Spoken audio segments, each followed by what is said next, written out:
aprecio la invitación que me formuló Leer Nala para participar y ser ponente en este webinar. Es un grupo nutrido, muy plural, por lo que estoy viendo en los nombres y en los registros que van apareciendo en la pantalla. Ese es un reto importante frente a un tema como el que voy a exponer, relacionado con la reforma curricular en la educación básica. Eh, Preparé una exposición que me gustaría compartir con ustedes. Me tomaría alrededor de 40 minutos hacer esa presentación y después de que la haya terminado, pues me encantaría poder tomar preguntas, comentarios de los de ustedes que quieran. Así es que, Nelly, si puedes activar la presentación, por favor. Muy bien. Esta plática concierne exclusivamente a la educación básica.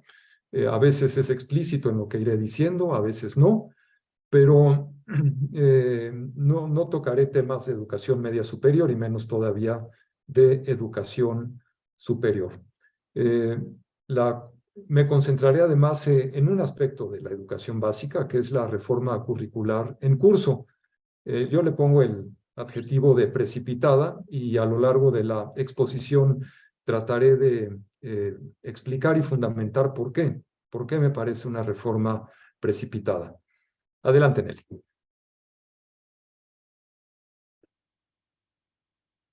El cambio educativo es algo consubstancial a los cambios de la sociedad. No nos debe sorprender que una administración, un gobierno, alguien que tiene responsabilidades educativas quiera introducir modificaciones en función de cómo se van observando las nuevas necesidades o las transformaciones sociales. Bienvenido el cambio educativo. Qué bueno que esta administración haya considerado que era necesario hacer modificaciones. Ahora, yo creo que, sin embargo, el cambio educativo es algo delicado, es algo que exige de mucho cuidado, de protocolos, y no es algo que se puede improvisar, no es algo que se pueda hacer a la carrera.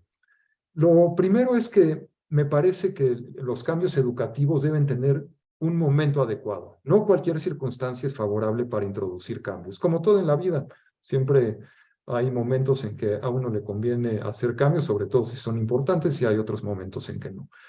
El cambio educativo está regulado por la ley, no puede estar sometido sino a las normas establecidas, no debe ser producto del capricho. Además, otra condición es que se parta de diagnósticos sólidos. El cambio por el cambio, eso no tiene ningún sentido, no sirve de nada. Debe trabajarse con los maestros. Ellas y ellos son quienes finalmente adoptan o no adoptan los cambios y llevan las bondades que puedan tener a las aulas. El cambio educativo también debe partir de la premisa de que se escuche a la sociedad y se considere la pluralidad. La educación, estoy hablando en particular de la básica, nos concierne a todos, es el piso de formación de todos los mexicanos y por eso pues es necesario tener presentes a las distintas voces que hay en el país. Otra condición muy relevante es que se allegue del conocimiento experto.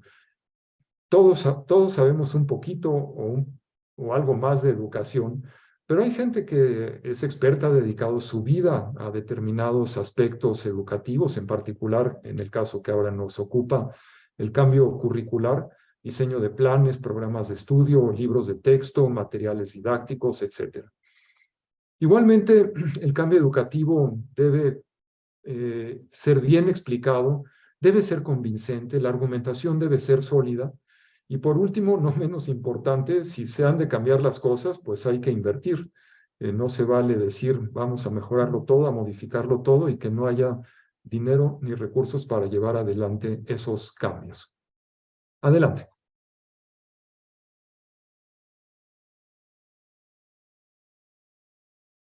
Un problema, en mi opinión, mayor que enfrentamos ahora en esta reforma es que se impondrá un modelo eh, muy arrojado, cuestionable en múltiples sentidos, y no probado cuando que estamos viviendo con la generación más frágil de todos los tiempos.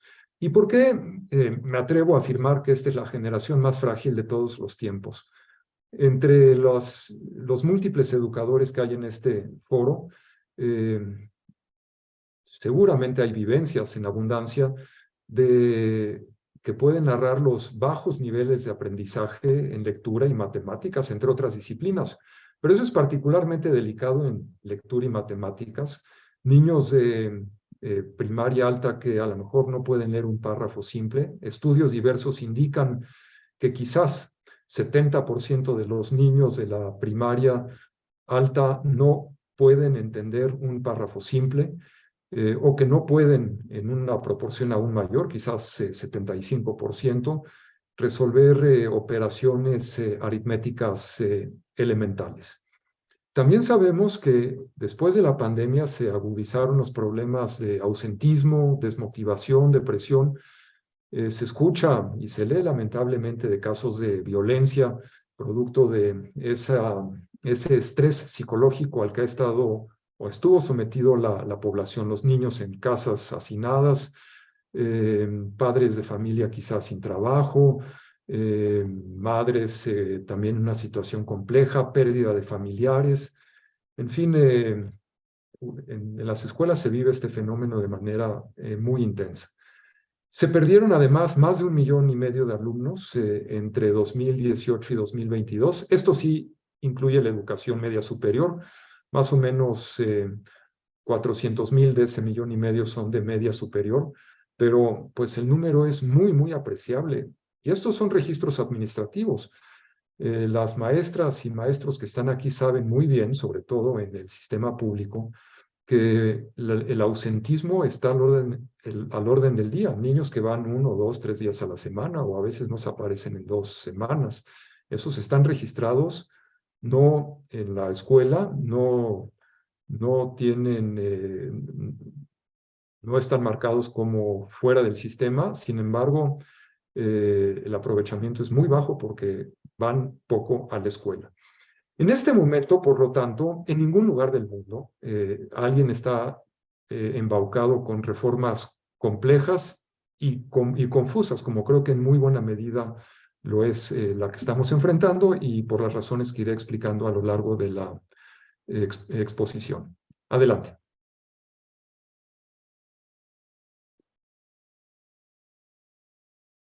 Em, una característica de esta reforma es que se renuncia a establecer objetivos de aprendizaje. Y eso obedece a argumentos político-ideológicos. Se dice expresamente que el fijarse metas de aprendizaje, aún en temas muy elementales como lectura, escritura, matemáticas, el desarrollo de las competencias escolares básicas, eso proviene de los mandatos de la OCDE, de la UNESCO y del Banco Mundial, en fin, de agentes diversos, los empresarios, etcétera, y que pues no es la forma de educar a los ciudadanos en la conciencia crítica del México actual. Y por esta razón se ha dicho que esta es una reforma más ideológica que educativa. Palabras clave para la educación como atención, memoria, metacognición, motivación, están fundamentalmente ausentes del texto del Plan de Estudios 2022. Pero otras palabras cargadas de contenido ideológico, eurocentrismo, decolonialidad, epistemicidio, patriarcado y otras son citadas en múltiples ocasiones. Hay una filosofía educativa que inspira todo esto, son las llamadas epistemologías del sur. Seguramente muchas y muchos de ustedes han leído del señor de Sousa y de la filosofía educativa que él ha promovido. Esta ha, digamos, tenido algún éxito en países como el nuestro, en América Latina también.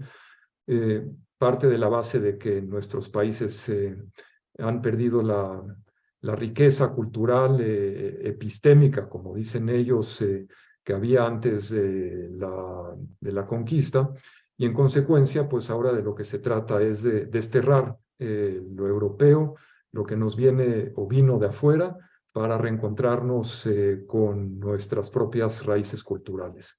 Nadie está en desacuerdo, desde luego, en que nuestra cultura es fuerte, estamos muy orgullosos de ella, pero de ahí a decir que haya que desterrar lo que no haya venido de México, pues hay una distancia muy grande. Por todos estos motivos, yo creo que cabe la afirmación de que la pedagogía es la gran ausente de esta reforma curricular. Realmente no hay una teoría del aprendizaje, no hay una reflexión sobre distintos aspectos de cómo introducir la pedagogía de manera que sea más eficaz en los aprendizajes, pero sí hay en cambio una muy buena dosis de discurso ideológico. Adelante, Nelly.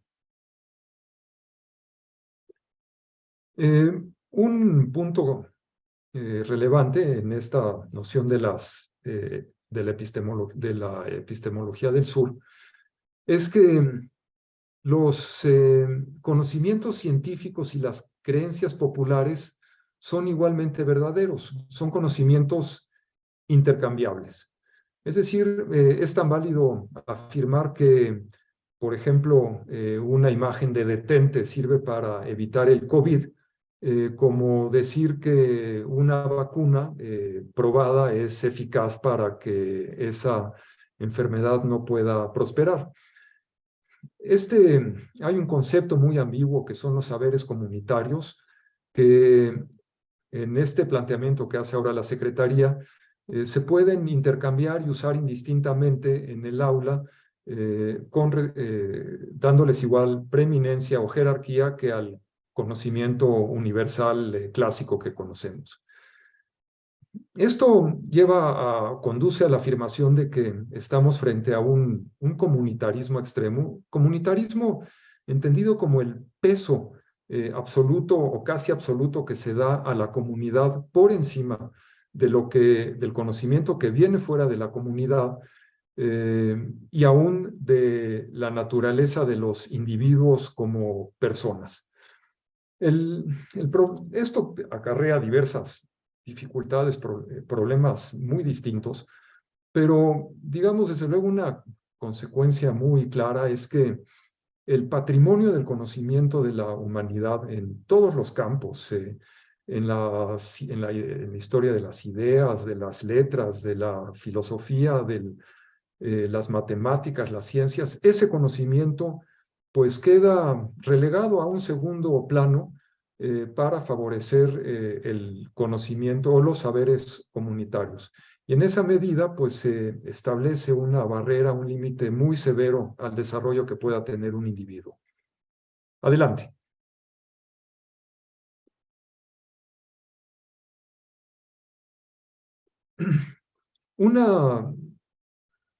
Otro punto que resalta a raíz de esta equiparación de la ciencia con los saberes comunitarios es que ya no puede haber o no se pueden establecer objetivos nacionales de aprendizaje. Si son intercambiables los saberes comunitarios con el conocimiento universal o lo que proviene del conjunto del país, y las escuelas pueden introducir sus propios contenidos de acuerdo con lo que estimen adecuado que sucede en la comunidad, desaparecen los objetivos nacionales. Para la educación básica esto, pues yo creo que es muy peligroso. Somos todos mexicanos y todos aspiramos a que cualquier niña, niño que haya en este país adquiera un patrimonio de conocimientos, de una serie de capacidades que le permitan interactuar con los demás habitantes del país y, por supuesto, del mundo. Nadie niega que haya comunidades con tejidos sociales fuertes, prácticas solidarias. Nuestro país tiene un buen número de comunidades de esas, sobre todo rurales, pero igualmente es cierto que en esas comunidades y en otras urbanas se reproducen sistemas discriminatorios, hay formas abusivas en el uso del poder, falta de respeto a los niños, muchas veces más a las niñas, y eso pues no puede ser aceptable. Adelante. Todo esto contradice o lleva a afirmar que se está contradiciendo el artículo 3º constitucional. Esta discusión que estamos teniendo ahora, o lo que yo les comparto ahora, en realidad se ha discutido en México en otros momentos. En los años 30, la educación socialista, y eso ligado al, al proceso de arraigamiento de la educación laica, llevó a que finalmente en 1946, en la redacción actual del artículo 3º, en su parte filosófica, una redacción que introdujo Jaime Torres Bodet, siendo secretario de Educación la primera vez, se dijera que la educación nacional se basará en los resultados del progreso científico, luchará contra las ignorancias, las servidumbres, los fanatismos y los prejuicios.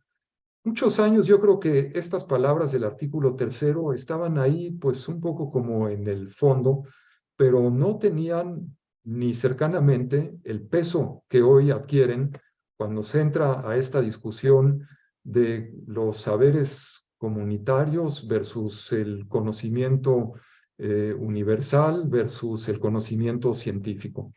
Hay muchos riesgos que se generan, además desde luego, de la pérdida de la educación nacional, de que los alumnos no tengan acceso al patrimonio cultural de la humanidad. Y uno muy concreto es que si en una escuela se discute cuáles son los saberes que se van a enseñar ahí, se abre la puerta para que pues cualquiera dé su opinión. Y los grupos que puedan tener ideas más fijas, intereses más marcados, ideológicamente u otro tipo de intereses, digamos, asociados a cosas que no deben estar sucediendo en las comunidades, inclusive, digamos, de abuso de la fuerza, pueden trasladarse a las escuelas. Yo no puedo imaginarme a una directora, a un director o a sus maestros cómo resolver la exigencia de esos grupos que pueden llegar a ser muy radicales y muy vociferantes cuando pidan que se enseñe tal o cual saber comunitario. Nadie duda, por supuesto, de que la educación debe ser pertinente, debe ser situada, pero de ahí a que se abran las puertas para que cualquiera pueda imponer lo que se enseña en la escuela con una determinada visión, hay una distancia muy importante. Adelante. En este exceso comunitarista, yo me atrevo a usar la palabra aberración, por el extremo al que eso se lleva, se desprecia al individuo y su derecho al desarrollo. Las personas funcionamos en comunidad, funcionamos en sociedad, somos seres sociales por excelencia, pero en primer lugar somos individuos. Entonces, ¿cómo formar para la ciudadanía, o para la participación en la comunidad, si los individuos antes no aprendemos de manera individual, muy personal, a pensar, decidir, criticar y proponer? Esos son actos de desarrollo de la mente de cada uno de los individuos. Por supuesto, están favorecidos por una comunidad y sobre todo si es una comunidad bien cultivada.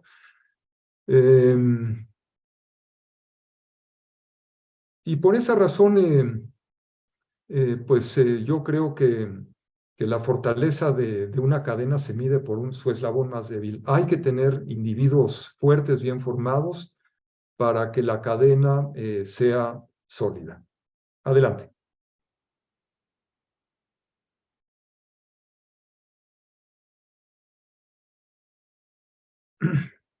Otro punto que destaco es que esta reforma ignora la investigación de las ciencias cognitivas.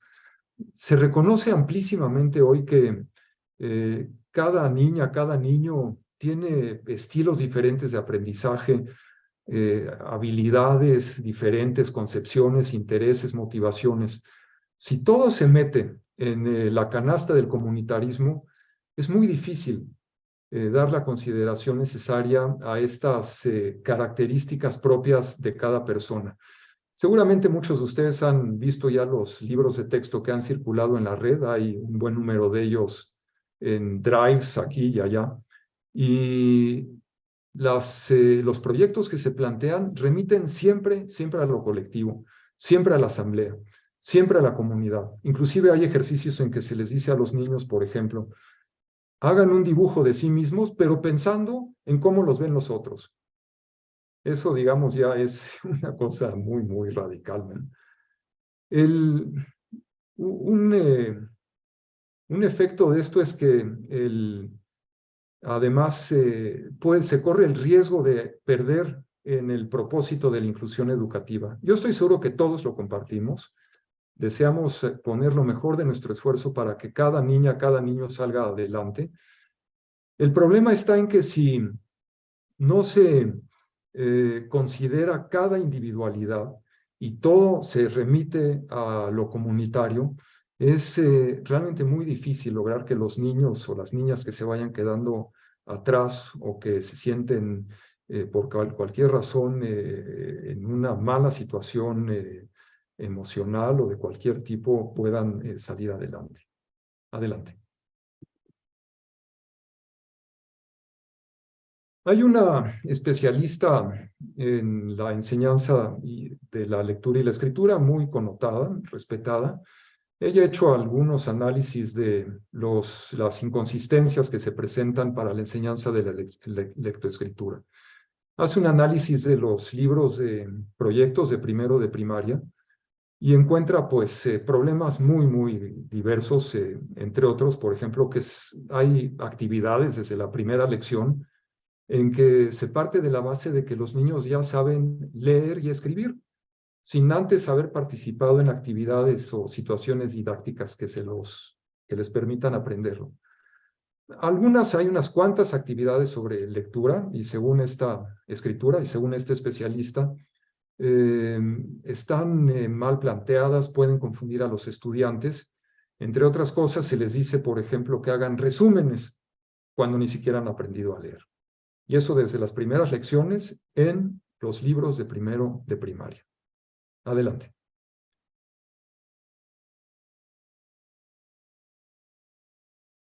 Un punto que ha llamado la atención a los estudiosos y en general a la gente que ha revisado los materiales es que se reduce la importancia de las matemáticas en los programas de estudio. De hecho, en primaria desaparece la asignatura de matemáticas y los contenidos se diluyen y se desperdigan, se quedan espolvoreados en diversos materiales. Pero además se pone el énfasis en la dimensión instrumental de las matemáticas y se deja de lado su aspecto formativo. Todos sabemos que las matemáticas, desde luego, tienen un uso instrumental, pero también sabemos que es una disciplina que por excelencia, más que otras, se puede desarrollar de acuerdo con las capacidades que tiene la mente y que llevan y estimulan al pensamiento abstracto y por lo tanto al desarrollo intelectual de las personas. Así es que si esta propuesta avanza, pues un riesgo muy serio es que las matemáticas, que de por sí es una disciplina en la que nuestro país ha estado cojo históricamente, se rezaguen aún más. Adelante.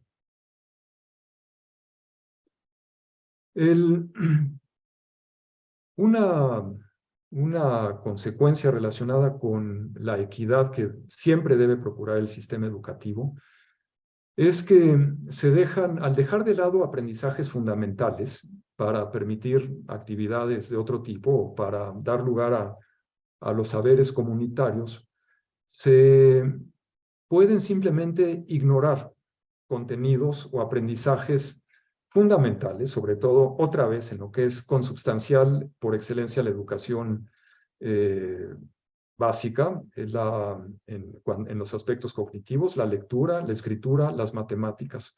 Si en los años clave de la educación los niños no desarrollan ese tipo de aprendizajes, es muy difícil que después los logren recuperar. Se puede, pero no es nada fácil.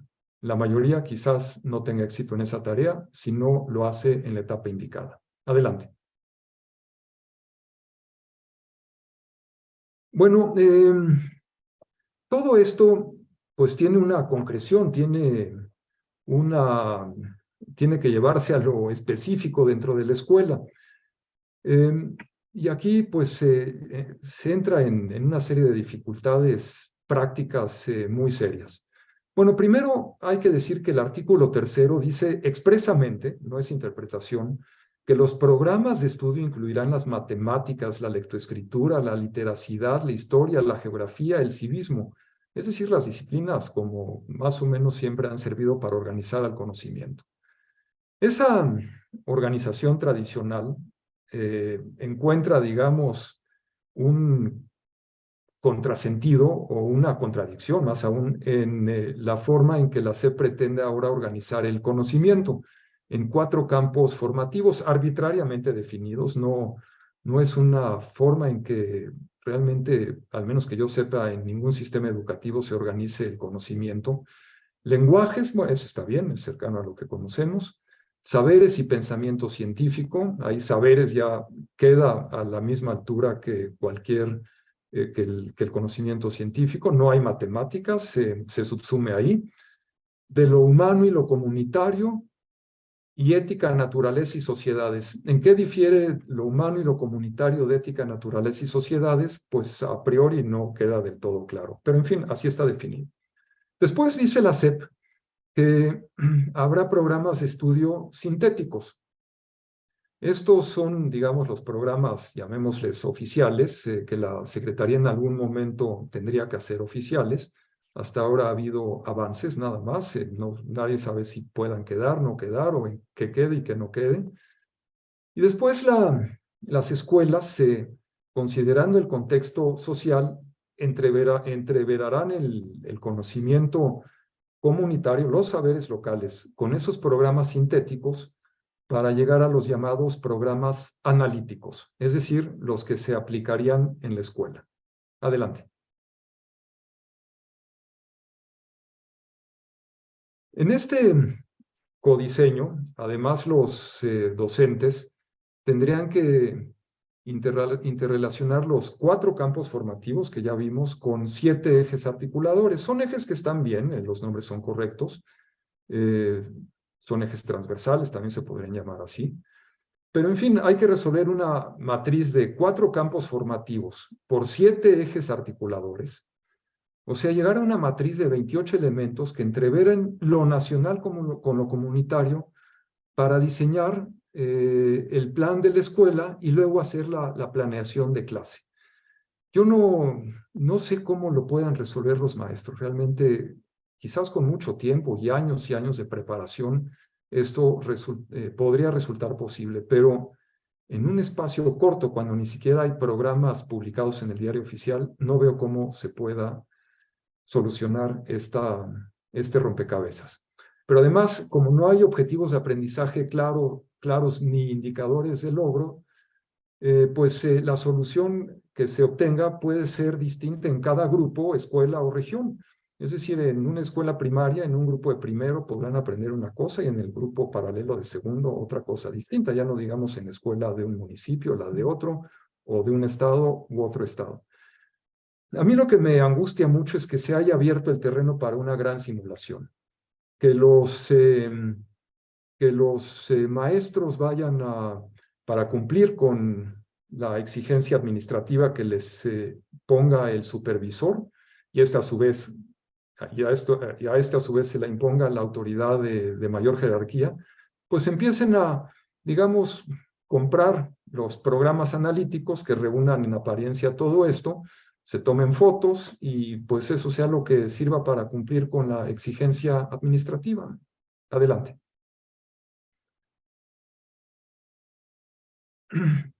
Además, esto pues tiene un impacto muy grande en los maestros, eh, porque se les exige hacerse responsables de la aplicación en el aula de una reforma curricular que me parece absurda en los términos planteados, porque no tiene una solución, al menos en un corto plazo. Esto podría ser un esfuerzo de décadas, pero no en el corto plazo.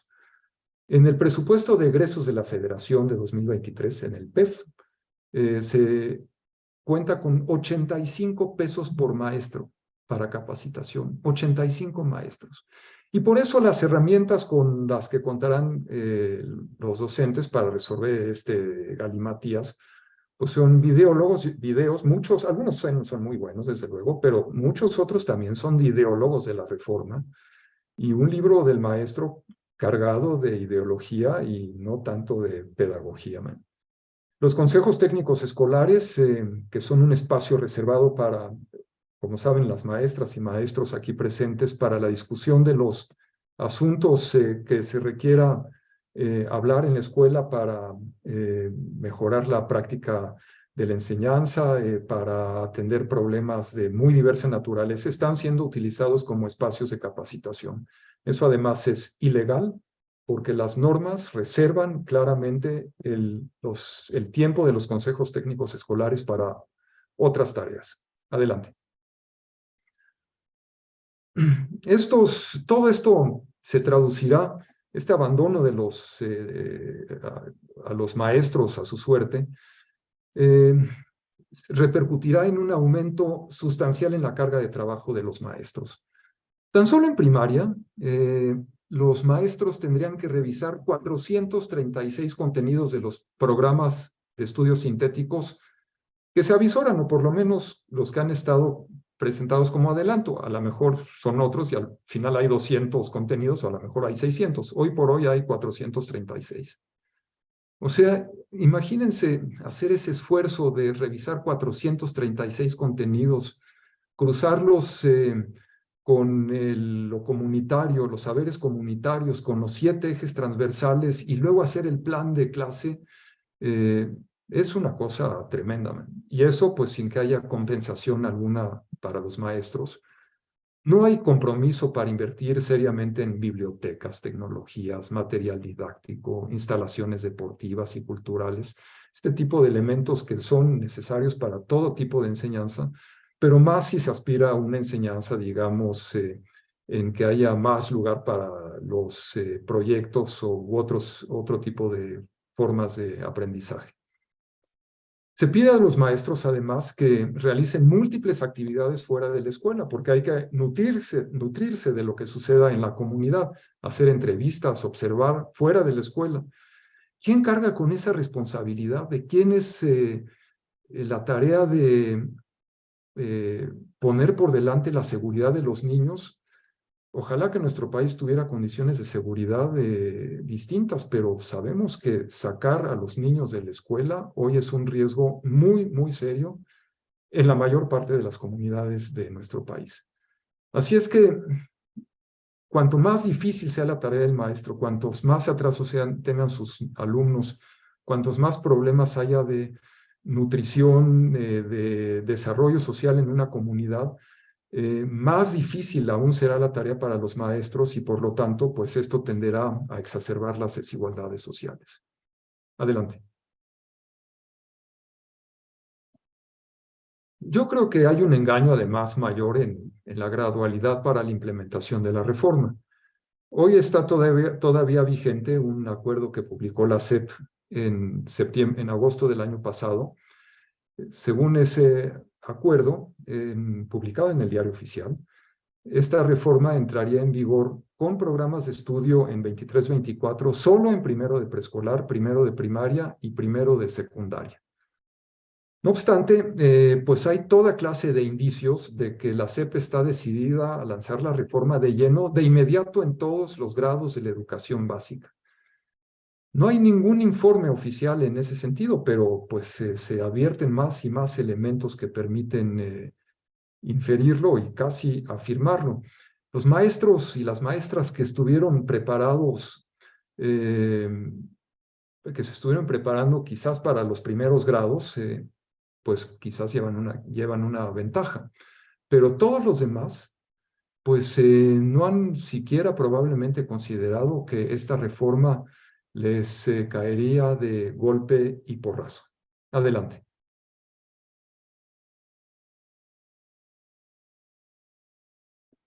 Un punto más, digamos, muy discutible de la reforma es la visión que se tiene sobre la evaluación. En esta visión que ahora se plantea, la única evaluación válida es la formativa, es el diálogo que tenga cada maestro con sus alumnos. Eso, desde luego, es vital y qué bueno que se subraye y se reivindique. Pero el problema es que ese tipo de evaluación, que es muy demandante para los maestros, requiere de objetivos del aprendizaje y de una teoría del aprendizaje. De otra manera, ¿cómo, cómo se puede lograr esa evaluación formativa? ¿En relación con qué se mide? ¿Cuál es la teoría de cómo tendrían que ir progresando los aprendizajes o los objetivos que se esperaría estar logrando? La evaluación estandarizada, desde luego, es anatema, no tengo yo que repetirlo. El problema es que eh, ¿cómo, cómo saber si el sistema educativo va avanzando o no? ¿Cómo medir y atacar la desigualdad? Es posible que este rechazo a la evaluación estandarizada, entre otras cosas, no solo, pero entre otras, pueda provenir del hecho de que no hay objetivos en el aprendizaje. Entonces, pues si no hay objetivos y cada grupo o cada escuela va decidiendo qué enseñar, pues en relación con qué se mide. ¿Cuáles son los referentes para la evaluación estandarizada? Es decir, aquella que permita medir que se van logrando ciertos objetivos básicos dentro del sistema educativo. Adelante. Hay una visión del mundo, pues, digamos que rebasa, pero por mucho lo que se esperaría uno en la educación básica. La educación básica está para que los niños aprendan y aprendan lo que van a necesitar como elemental a lo largo de la vida. Pero pues hay frases en el libro del maestro que se ha asomado, el libro sin recetas, en que, pues como pueden leer ustedes en estas frases, se pide a los maestros o a las personas que se identifiquen como uno de aquellos dos polos, como un sujeto que forma parte de las élites que oprimen a los sectores marginados, o como un oprimido que es miembro de una subalternidad, etc. La pregunta es, ¿esta es la forma en que conviene hacerla o aproximarse y favorecer los aprendizajes básicos, en este caso primero y segundo de primaria? Adelante. Los nuevos libros de texto que se han asomado, pues son la concreción de esta incongruencia. Yo creo que también en múltiples sentidos, demagogia y superficialidad de la reforma. Ahora habría 5 libros para cada grado. Ya no hay libros de asignatura, hay uno que se llama De Nuestros Saberes, son contenidos muy diversos de lecturas, hay algo de ciencias, hay algo de historia, hay algo de matemáticas, hay algo de geografía, en fin, de todo. Son pequeñas lecciones que están puestas una sobre otra. Creo que en el caso de primero de primaria llegamos a un libro de 369 páginas. No quiero imaginarme cómo va a cargar un niño un libro de ese peso. Y ahí hay de todo, entonces no hay una secuencia, no hay un orden específico, simplemente pues, uno podría encontrar o no encontrar contenidos en un lenguaje muy complejo, muy elevado, que no corresponde a los niños de primero de primaria. Igual en este otro libro que se llama Múltiples lenguajes, se presentan lecturas que no tienen un orden que sea favorable para la progresión del aprendizaje. Igual hay una lectura de mayor complejidad en las primeras páginas que en las últimas páginas. Y hay 3 libros de proyectos, el de aula, escuela y comunidad. Todos son proyectos predefinidos, sumamente prescriptivos, que además no guardan mayor relación con los contenidos de los libros, son cosas desconexas completamente. O sea, no puede uno en los proyectos encontrar casi ninguna referencia al libro de los saberes, o sea, al libro de los contenidos. Siguiente. Algunas observaciones más sobre los libros que han circulado. Bueno, la primera es que están siendo elaborados sin contar con los programas de estudio. Todas las maestras y maestros saben que el programa de estudio marca los objetivos del aprendizaje, los contenidos, la progresión en el desarrollo de esos contenidos, los criterios de evaluación. Y los libros son, pues, los auxiliares didácticos por excelencia, los libros de texto y los gratuitos con mayor razón, para el cumplimiento de esos programas. No hay programas, pero sí hay libros, entonces pues los libros pueden decir esencialmente cualquier cosa y por lo tanto no podrán ser un auxiliar para el cumplimiento de los programas de estudio. Estos libros no ofrecen más que muy poquitas actividades para el aprendizaje y el desarrollo de la lectoescritura y del pensamiento matemático. Están diluidos aquí y allá. Me parece que en el libro de saberes, en las 369 páginas, hay menciones a contenidos de matemáticas en 11 ocasiones nada más, en 11 páginas de ese inmensísimo libro. Se prescriben proyectos en una gran cantidad, hay 60 proyectos en primero de primaria. Todos sabemos la dificultad que tiene armar un proyecto para que realmente cumpla su propósito de integración del conocimiento. Si son 60 proyectos, además prescritos, se dice que hay que hacer, eso pues no puede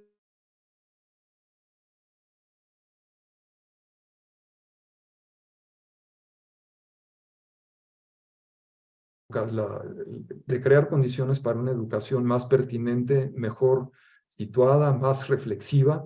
No, ahora, digamos, si antes había exceso de contenidos, ahora lo que hay es un exceso de proyectos. Bueno, también pues podría mencionarse que hay múltiples deficiencias editoriales. Adelante.